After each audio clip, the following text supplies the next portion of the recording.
You've probably heard it a million times. Every good character needs a clear want or goal. And if they don't have one, well, that just means you don't understand your character, right? But what if I told you not only is that not true, it might actually be ruining your story? The worst thing you can do is to impose a goal or want on your character just because someone told you to do so. I've made that mistake more times than I'd like to admit.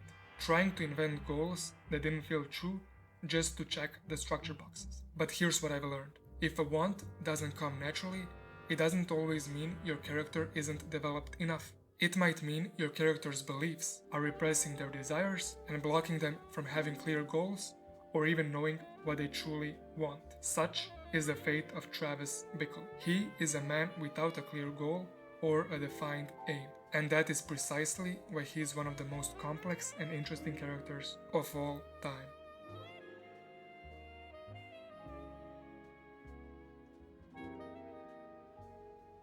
Travis Bickle is a lonely man. He is a war veteran and insomniac who moved to New York, where he is without a purpose and without a soul to talk to. He takes on a job as a taxi driver because he can't sleep at night, and instead of rummaging through the streets, he might as well do something productive.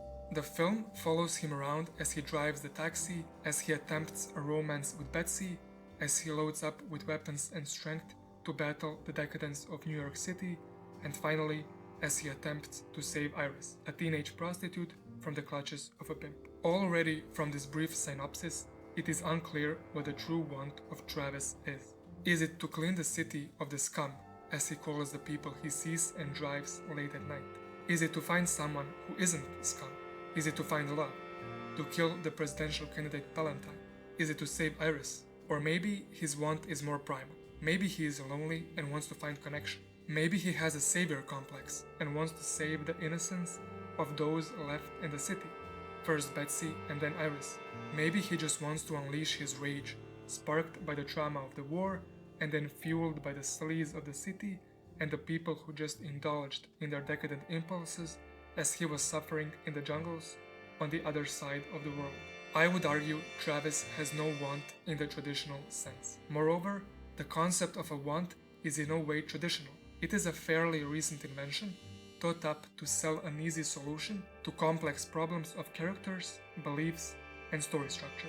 In the beginning of the script and movie, Travis reads from his diary and explains how he wishes that the rain washes away the filth of the city. He implies that all of the prostitutes, pimps, and decadent people who come out at night should be finally gotten rid of. Whores, skunk pussies, buggers, queens, fairies, dopers, junkies. Sick, venal. Someday a real rain will come and wash all this scum off the streets. But this is not a want, because it doesn't push him towards any goal. What would it even mean to clean all the scum of the city? If Travis had to have a clear want, then maybe the movie would become something like the 70s rendition of The Punisher. But luckily it is not. The cleansing of the filth is a belief. It is the core belief around which the story centers, but which doesn't spark one single overarching want. Travis does have desires though, he does want something, but none of it is solid enough to center a story around. Luckily, it doesn't need to be. Luckily, his belief is so well fleshed out and situated that his desires can be ephemeral, but his belief eternal and undefeatable. His desire to get with Betsy, for example, is brief and doesn't lie at the core of the story. He asks her out, goes on a date for coffee, and then on a date at a cinema.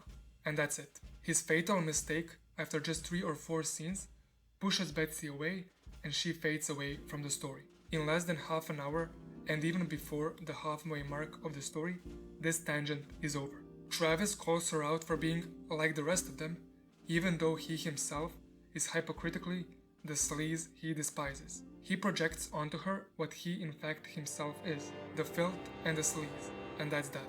Travis's desire for Betsy emerges directly out of his belief that the city is filled with scum. The opposite belief awakes in him, a hope that there is someone angelic and different than all the filth.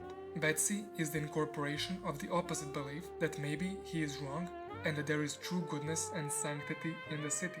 Travis also doesn't really arm up because he wants to clean the city. After the breakup, He buys weapons, begins training, and goes on a diet. But he doesn't really know how to use this. He has no want or goal to direct it to. Just want to go out and like really do something. The process of quitting to poison his body is paradoxically also the process through which he becomes more isolated, lonely, and mentally unstable. I just love this. Bringing yourself in order for all the wrong reasons is that which destroys you the most, and it also brings Travis to his limits. All of the sequences and montages are not a consequence of a clear want, but they are a consequence of a clear belief. The city is full of filth, and I need to do something about it. But what is he to do? He believes he must do something, and that is enough. Just want to go out and like really do something. A true want would probably push him to do something concrete, but for a belief, being vague yet active is enough. His attempt at assassinating presidential candidate Palantine is also not a true goal. He doesn't truly wish to kill him. After he fails, what then? Nothing. It is never mentioned again. The failure is not important. The attempt at assassination is a product of a belief, not of a want. Because if it was a product of a want, then failure would have far-reaching consequences on him, but it doesn't.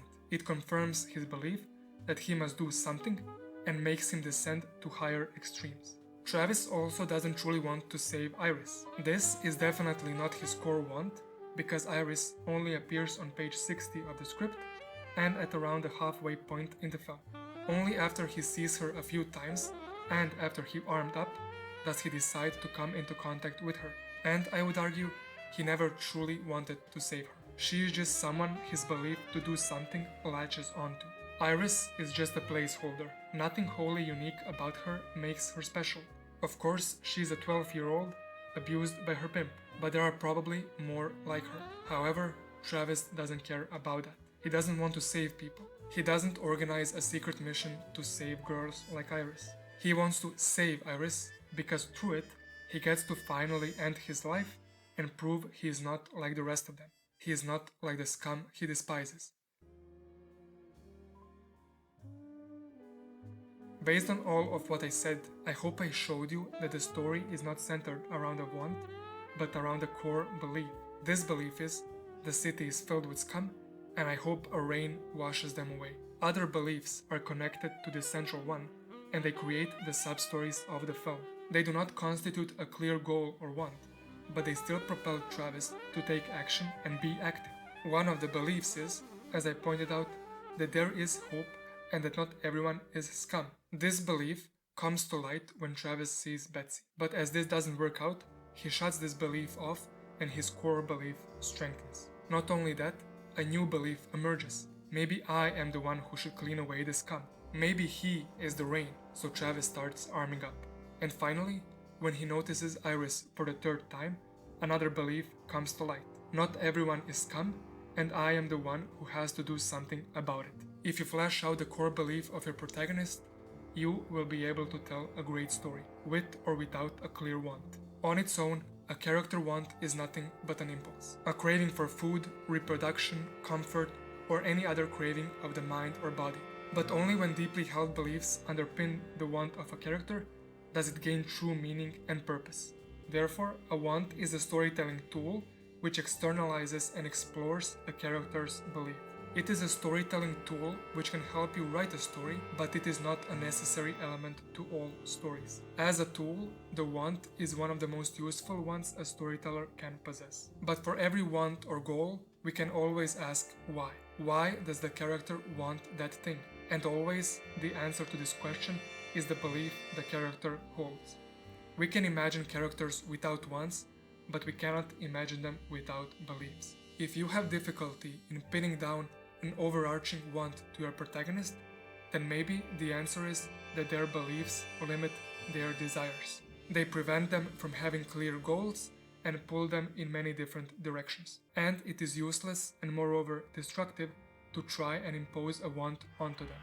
Herein lies the million-dollar question. Is the lack of a character want a sign of underdeveloped beliefs, or is it precisely the deepest held beliefs that prevent a character from having a clear want? The answer lies in discovering your character's beliefs. You have to find out what they hold true about themselves, other people, and the rest of the world. Do not obsess about your character's want. Obsess about their beliefs. The confusion, which makes the want the primary characteristic of a character, is the delusion that it is the only thing that makes them active. But characters can be active without having a desire for that grand thing which will finally make them happy. Such is the fate of Travis Bickle. His belief about the decadence of society left him without a clear goal because he didn't want to be like them. It also awoke different desires. Maybe Betsy is not like the rest of them. Maybe I am wrong about the decadence of society. And after that, maybe I have to take matters into my own hands. I have to save Iris. His final belief was actually that it is impossible to live in such a world. His desire to save Iris comes precisely out of a defeatist belief that there is nothing more to try, nothing more to do, pursue, or live for. He didn't want to save anyone. He wanted to end with a bang.